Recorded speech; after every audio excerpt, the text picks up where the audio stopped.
Coalition de 45 partis autour de la candidature de Bazoum Mohamed, Paris pour un passage au premier tour. C'est exclamé en gros à sa une la roue de l'histoire dans sa parution.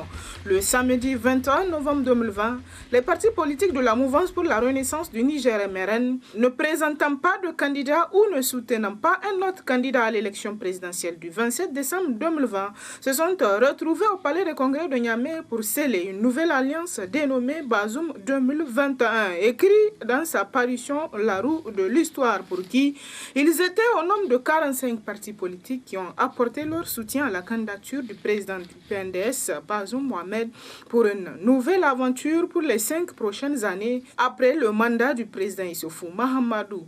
C'était au cours d'une cérémonie qui a réuni plusieurs militants de cette quarantaine de partis politiques que la déclaration de soutien suivie de la signature individuelle des partis politiques en vue de l'adhésion à la coalition a été lue. Autant dire qu'à la veille de l'ouverture des campagnes électorales pour les élections locales et générales 2020-2021.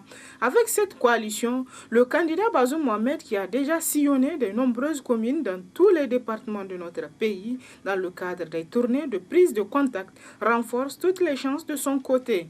Le pari est certes immense, écrit le journal, mais les 45 partis membres de la coalition Bazoum 2021 croient fermement à un passage avec succès au premier tour.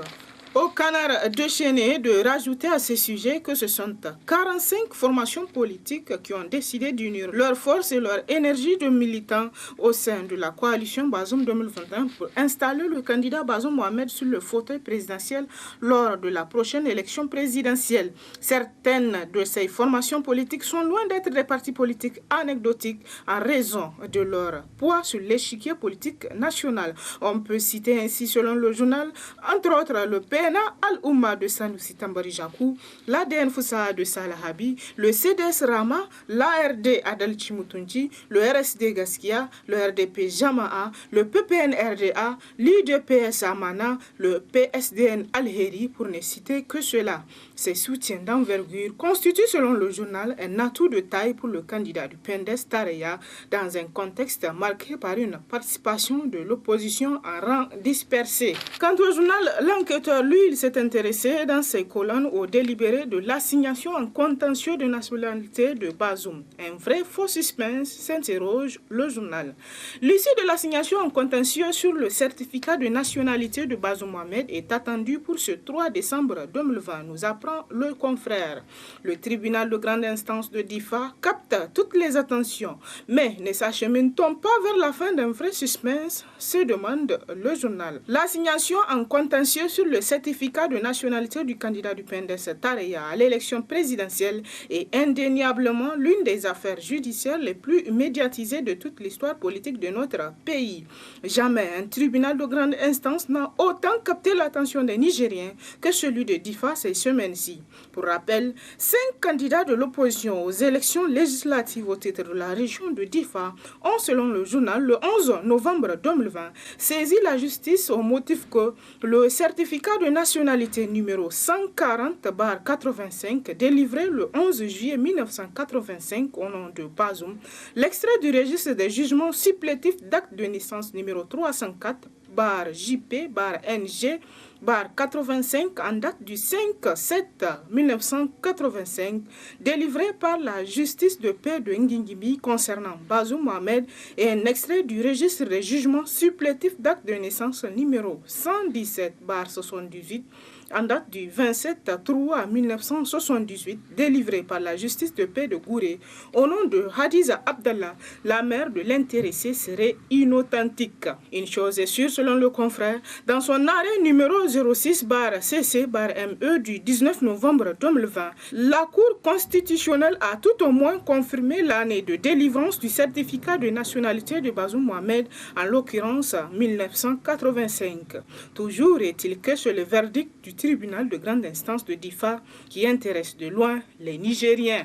Que devient l'opposition CAP 2021 s'interroge pour sa part dans ses colonnes la roue de l'histoire. À quelques jours des élections générales, on se demande ce qu'est devenue la coalition de l'opposition politique CAP 2021. En effet, selon le confrère, depuis la signature de l'acte créant la dite coalition, on n'a plus entendu parler d'une quelconque action majeure posée par ce regroupement de partis politiques qui est en fait la fusion du Front pour la restauration et la défense de la démocratie et de la République FRDDR, du Front de l'opposition indépendante FOA, du Front patriotique FP et du Front démocratique pour la République FDR. Pourtant, cette coalition, à l'image de la COPA en 2016, a été pompeusement annoncée comme étant une force pour l'alternance démocratique dans la perspective des échéances électorales 2020-2021. Le journal écrit que pendant que certains partis de la CAP 2021 se préparaient pour les élections à venir, d'autres se versaient dans la subversion, la surenchère et comptent sur l'éventualité d'une insurrection pour réaliser leur alternance. Du reste, plusieurs spéculations circulent relativement à l'état d'hibernation dans lequel est rentré ce énième front de l'opposition. Pour certains, la coalition s'est plantée du fait d'une mésentente et d'un problème d'ego pour le leadership du dit regroupement. Chaque leader y va de son petit calcul pour se tirer la couverture sur soi. Chacun fait cavalier seul et compte bénéficier du soutien du moderne Faloumana qui a vu la candidature de son poulain rejetée par la Cour constitutionnelle. Autre fait de l'actualité, c'est le rebondissement dans l'affaire Uraniumgate. Le courrier écrit à sa une, Andéavour, de Paris à Niamey, que de scandales. Le rebondissement judiciaire intervenu récemment dans l'affaire de l'Uraniumgate en France remet au goût du jour ce qu'a été le magistère d'Issoufou Mahamadou.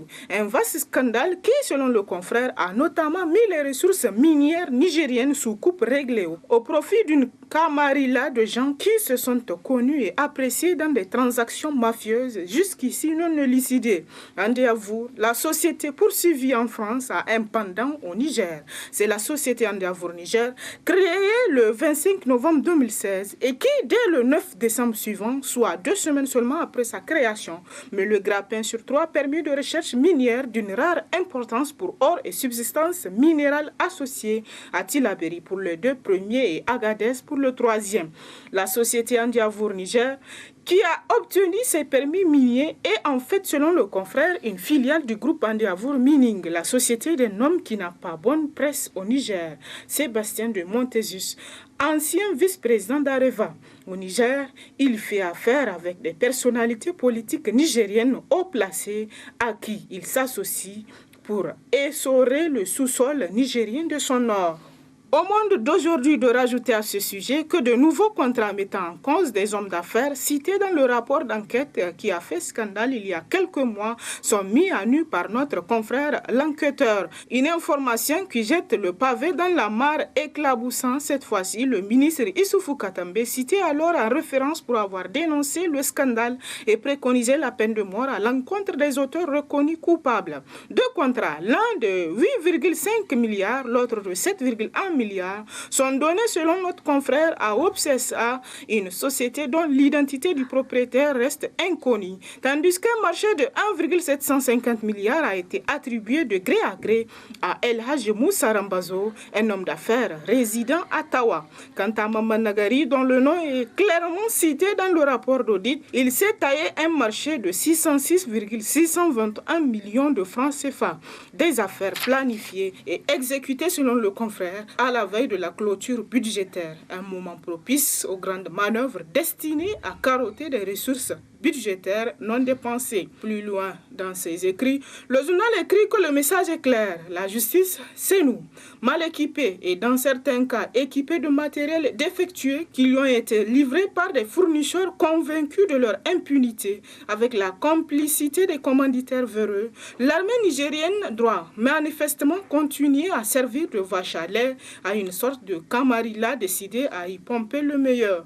La reprise des pratiques mafieuses qui ont été faites sur le dos de l'armée nigérienne atteste selon nos confrères de la solidité du système. Ceux qui sont impliqués dans cette affaire qui a tant coûté au Niger en ressources minières mais surtout en hommes militaires et civils sont assurés de leur impunité, écrit toujours le confrère, pour qui ce sont des intouchables sous ce régime. Mais le message est clair, la justice, c'est nous. Et pour finir, intéressons-nous au décès de Mamadou Tanja, des funérailles nationales pour l'illustre disparu, écrit dans ses titres le journal La Nation. Le président de la République, Issoufou Mahamadou, a présidé le jeudi à la présidence de la République la cérémonie de funérailles nationales à la mémoire de l'ancien président Tanja Mahamadou, décédé mardi à Niamey. Plusieurs responsables des institutions de la République, dont le premier vice-président de l'Assemblée nationale, M. Hirosani, les présidents des institutions de la République, les membres du gouvernement, des représentants du corps diplomatique et des proches du défunt président ont assisté, selon le confrère, à cette cérémonie pleine d'émotion et de recueillement. Une fatia a été prononcée par le président de l'Association islamique du Niger pour le repos de l'âme de l'illustre disparu. Le chef de l'État s'est par la suite incliné devant la dépouille du défunt et a récité une prière pour le repos de l'âme du disparu avant de présenter ses condoléances à la famille de l'illustre disparu. La dépouille mortelle de l'ancien président a ensuite été transportée par avion à Ménéceroa, son village natal, où il sera inhumé. Le décès de l'ancien président de la République a entraîné le report par le président Issoufou Mahamadou de son déplacement pour la région de Maradi afin d'assister à plusieurs inaugurations d'infrastructures routières. Un deuil national de 3 jours a été décrété par les autorités nigériennes, écrit toujours le confrère. L'ancien président Tanja était un colonel à la retraite âgé de 82 ans. Il avait dirigé le Niger de 1999 à 2010 suite à 2 élections démocratiques avec comme principal opposant l'actuel chef de l'État, son Excellence Issoufou Mahamadou. Et c'est l'essentiel de l'actualité à travers les journaux cette semaine. Très bonne lecture et à la semaine prochaine, Inch'Allah.